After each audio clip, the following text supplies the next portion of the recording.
اعوذ باللہ من الشیطان الرجیم بسم اللہ الرحمن الرحیم وانکحوا الایام منکم، اور دیکھو اپنی بیواؤں کی شادیاں کر دیا کرو، والصالحین من عبادکم، یہ بھی اب ایک بہت اہم ہے بات۔ ہندوانہ ہمارا معاشرہ جو ہے وہ بیوہ کی شادی جو ہے وہ تو جائز بھی نہیں سمجھتا، یا بہت ہی یوں سمجھیے کہ اس کے نزدیک بہت ہی ناپسندیدہ بات ہے، اور ہمارے ہاں بھی یہ ہو گیا ہے۔ حالانکہ یہاں حکم ہے انکحوا الایام منکم، بیواؤں کی شادیاں کر دیا کرو، والصالحین من عبادکم و امائکم، اور تمہاری جو بانیاں ہوں، غلام ہوں، ان میں سے بھی جو سمجھدار ہوں، جن کے کردار کے بارے میں تمہیں اعتماد ہو، ان کی بھی شادیاں کر دیا کرو۔ ایک کی کنیز ہے، ایک کا غلام ہے، ان کی شادی ہو جائے۔ اب ظاہر بات ہے وہ کنیز جو ہے اپنے آقا کے، اب اس کے ساتھ وہ تمتع نہیں کر سکے گا، اس لیے کہ اس نے اجازت دے دی ہے کہ اس کی کنیز کی شادی ہو گئی ہے کسی غلام کے ساتھ۔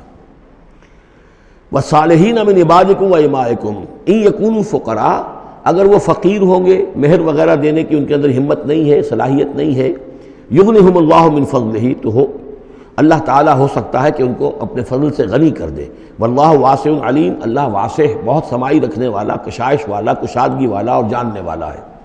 یعنی یہ بھی ہے کہ کسی وقت انسان سوچے کہ اگر میں شادی کروں گا تو وہ بھی اپنی قسمت ساتھ لے کر آئے گی، کیا پتہ کہ میرے اس وقت حالات جو ہیں اگر کچھ خراب بھی ہیں تو اللہ تعالیٰ اس کی قسمت سے، اس کے حوالے سے وہ اللہ تعالیٰ میرے لیے رزق کا دروازہ کھول دے۔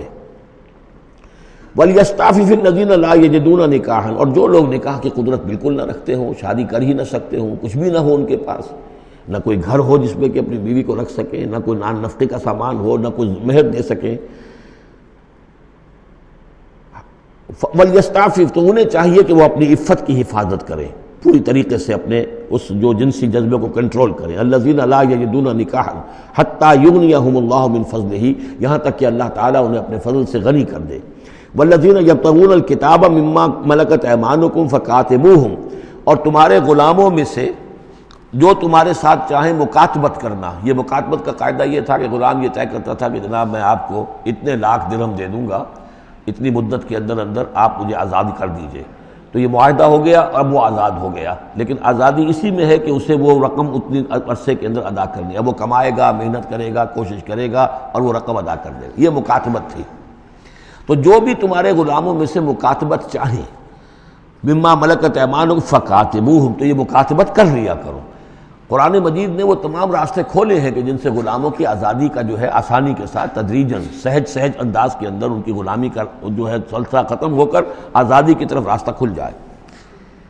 فَقَاتِبُوهُمْ إِنْ عَلِمْتُمْ فِيهِمْ خَيْرًا، اگر تم دیکھ رہے ہو ان کے اندر کہ خیر ہے، بھلائی ہے، واقعتاً یہ شخص پہ اعتماد کیا جا سکتا ہے، یہ بھاگ نہیں جائے گا، اور یہ جو بھی کرنا چاہ رہا ہے معاہدہ اس کو پورا کرنے کی اس کی نیت ہے۔ وَآتُوهُمْ مِنْ مَالِ اللَّهِ الَّذِي آتَاكُمْ، پھر ایسے لوگوں کو جنہوں نے مکاتبت کی ہو تم بھی مال دیا کرو، جو اللہ کا مال تمہارے پاس اللہ نے تمہیں دیا ہے، یعنی لوگ مدد بھی کریں اس کی، تاکہ وہ اپنی اس رقم کو جلد از جلد ادا کر کے اور وہ پھر آزاد ہو جائے۔ وَلَا تُكْرِهُوا فَتَيَاتِكُمْ عَلَى الْبِغَاءِ، اور دیکھو اپنی باندیوں کو، چھوکریوں کو، یہ جو وہاں پہ باندیاں کنیزیں ہوتی تھیں، انہیں بدکاری پر مجبور نہ کرو۔ ان اردنا تحسنا، اگر وہ چاہیں کہ وہ پاک دامن رہیں، وہ کسی قلعے میں رہیں، اور ان سے چونکہ یہ بھی رواج وہاں تھا، ان باندیوں سے پھر وہ پیشہ کراتے تھے۔ اب یہ اصل میں اصلاح ہو رہی ہے اس معاشرے کی، اور اس کے اندر ان چیزوں کو رفتہ رفتہ روکا جا رہا ہے۔ جیسے سورہ نساء میں آیا تھا، ایسا بھی ہوتا تھا کہ باپ کی بیویاں جو ہیں، اپنی جو سوتیلی مائیں ہیں، انہیں اپنے گھر میں ڈال لیا، لیکن یہ ساری چیزیں رفتہ رفتہ ایک ایک کر کے پھر ان کی بندش ہوئی ہے، تو وہ اپنی لونڈیوں سے پیشہ کراتے تھے اور کمائی خود کھاتے تھے۔ تو فرمایا یہ بہت غلط ہے، لِتَبْتَغُوا عَرَضَ الْحَيَاةِ الدُّنْيَا، تاکہ تم حاصل کرو دنیا کی زندگی کا سامان۔ وَمَنْ يُكْرِهُنَّ فَإِنَّ اللَّهَ مِنْ بَعْدِ إِكْرَاهِهِنَّ غَفُورٌ رَحِيمٌ، اور اگر کوئی ان کو مجبور کرے گا اس کام کے لیے تو اللہ تعالیٰ ان کی اس مجبوری کی بنا پر ان کے حق میں غفور اور رحیم ہوگا۔ تم پر وبال آئے گا، جو کام یہ غلط کروائے گا وبال اس پر آئے گا۔ اگر وہ خود جو ہے مجبوراً کر رہی ہے اور وہ اس کے لیے ذہناً تیار نہیں ہے تو بہرحال اللہ اس کے حق میں غفور اور رحیم ہوگا۔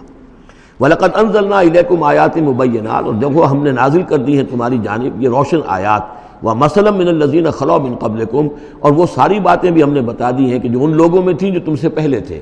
یہ ساری گندگیاں، معاشرتی خرابیاں جو ہیں یہ پہلوں کے اندر بھی تھیں، ہم نے ان سب کی نشاندہی کر دی ہے۔ وَمَوْعِظَةً لِّلْمُتَّقِينَ، اور اہل تقویٰ کے لیے ہم نے نصیحت یہ نازل فرما دی ہے۔ قَدْ جَاءَتْكُم مَّوْعِظَةٌ مِّن رَّبِّكُمْ وَشِفَاءٌ لِّمَا فِي الصُّدُورِ۔ صدق اللہ العظیم۔